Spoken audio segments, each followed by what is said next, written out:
News at noon. First, the highlights. Lagos Materials Testing Laboratory organizes forum for stakeholders to avert building collapse. Nigeria Center for Disease Control fears over new COVID-19 variant, calls for increased testing in health facilities. On U.S. President Trump vowed to end birthright citizenship matters. Pro-based Eagles ahead can qualify against Akan Usen.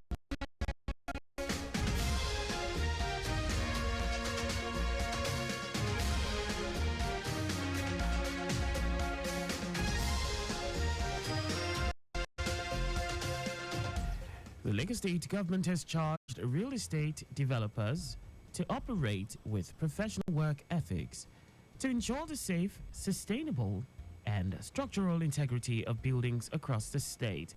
Speaking at the year 2024 Stakeholder Forum on Materials Testing Processes, organized by the Lagos State Materials Testing Laboratory, LSMTL, in partnership with the Association of Real Estate Developers of Lagos State, ARIDOLS, General Manager of LSMTL, Olayinka Abdul, emphasized the critical role of partnerships with industry leaders in maintaining the highest standards of quality assurance. Abdul implored policymakers and industry professionals to collaborate on frameworks that prioritize public safety while fostering innovation and investment. While highlighting the challenges of ensuring structural integrity to buildings, Abdul identified bureaucratic bottlenecks and the prevalence of substandard as significant barriers, advocating for streamlined regulatory processes and improved communication between regulatory bodies and developers to address such barriers.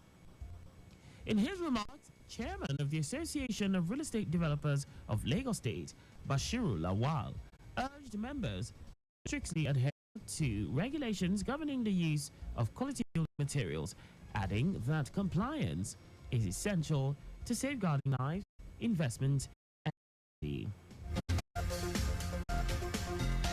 The Lagos State government has need for more cooperation among various stakeholders in both the public and private sector for the orphans and vulnerable children in the state to be given a better life.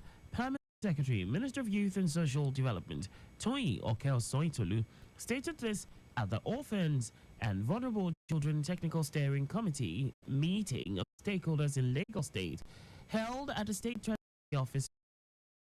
Alausa. Okay. The purpose of the meeting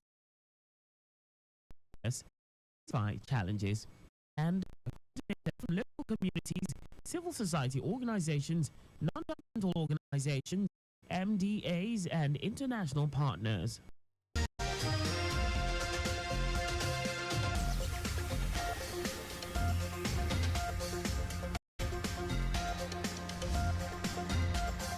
The federal government has announced plans to attract more investments and remittances of Nigerian diaspora through regular migration. Federal Commissioner, National Commission for Refugees, Migrants, and Internally Displaced Persons, Tijani Ahmed, made the announcement in Abuja at a beyond borders, protecting migrants' legacy, protecting their rights. Ahmed, who revealed that the country generated $23 billion from remittances of Nigerians outside the country in 2023, said Nigeria has potential to create more and develop the economy if some of the challenges faced by migrants are addressed. The federal commissioner also said Nigeria is currently in talks with some countries following complaints of maltreatment and involuntary deportation of Nigerians. Now to the rest of the environment. Reportedly in circulation in Australia and suspected patients. The agency said in line with the emergency preparedness and response strategy, it had continuously upgraded and updated the strategies and capabilities for a quick and effective response. The NCDC said the National COVID-19 Technical Working Group will continue to monitor and conduct analysis of surveillance data both internationally and across the country to guide public health response activities. The agency advised the public to continue to adhere to the basic public health safety measures and simple precautions, such as maintaining good personal hygiene, covering of mouth and nose with a tissue when coughing or sneezing, or into a bent elbow, using an alcohol-based hand sanitizer containing at least 60% alcohol if soap and water are not available, wearing masks, physical distancing, staying vigilant, getting tested, and getting vaccinated. It also urged state government and policymakers to promote public health campaigns to educate communities about preventive measures and the importance of seeking medical attention early. As the festive season approaches, the National Agency for Food and Drug Administration and Control, NAFDAC, has advised Nigerians to avoid consuming fake and adulterated drinks.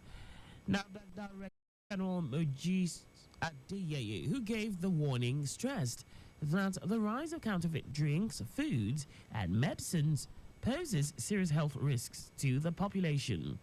Adeyeye specifically cautioned against patronizing roadside drug stores and unregulated vendors. While acknowledging many Nigerians' economic challenges, Adeyeye urged citizens not to compromise their health by opting for cheaper, unregulated alternatives, noting that the festive period often sees a spike in the circulation of falsified drinks, making vigilance particularly crucial. Adeyeye advised Nigerians to always check for the NAFDAC registration number and expiry date on products before purchasing them. Now to foreign news. U.S. President-elect Donald Trump says he will look at pardons for those involved in the 2021 U.S. Capitol riot on his first day back in the office next month. The Republican also vowed to end automatic citizenship for anyone born in the country, but offered to work with Democrats to help some undocumented immigrants who were brought to the U.S. as children. While he suggested he will not seek a Justice Department investigation into Joe Biden, he said some of his political adversaries, including lawmakers who investigated the Capitol riot, should be jailed. Trump also said Ukraine should probably expect less aid when he returns to the White House. And now sports. The home-based Super Eagles defeated Grassrunners FC by a lone goal in a friendly game played on Sunday. The game was part of preparations for the home-based Eagles Chan qualifier with Ghana later this month. Papa Daniel was a scorer for the home-based team after converting from the penalty spot. It was the team's first friendly after resuming camp on Wednesday. Meanwhile, 27 of the invited players trained on Saturday under the guidance of coach Daniel Ogumodede and Fidelis Ilechukwu. And that's all for the news at noon. Stop for pedestrians at zebra crossings. You can follow us and like all our various social media platforms on X at Traffic Radio 961, Facebook Lagos Traffic Radio 96.1, Instagram Lagos Traffic Radio 961. On YouTube, subscribe and watch us live on our channel Traffic Radio 961. You can also visit our website on www.trafficradio961.ng. Did you know that the Sanwo-Olu administration empowered 600 women with ingenious business ideas to the tune of 4 billion naira through the Lagos State Employment Trust Fund LSETFW initiative? You can get more details on the Lagos State government's website. To end the news, here are the highlights of the major stories. The Lagos State government has charged real estate developers to operate with professional work ethics to ensure the safe, sustainable, and structural integrity of buildings across the state. The Nigeria Center for Disease Control and Prevention has allayed fears over the newly detected COVID-19 XEC variant reportedly in circulation in Australia and 42 other countries. We also told you that U.S. President-elect Donald Trump said he would look at pardons for those involved in the 2021 U.S. Capitol riot on his first day back in office next month. The Republican also vowed to end automatic citizenship for anyone born in the country. And in sports, the home-based Super Eagles defeated Grassrunners FC by a lone goal in a friendly game played on Sunday as part of preparations for the home-based Eagles Chan qualifier with Ghana later this month. For contact with the newsroom, please send a message to info@trafficradio961.ng. And that ends the news broadcast compiled by Abiola Fagbolagun. I am Akan Usen. Thanks for listening and please stay safe. Good afternoon.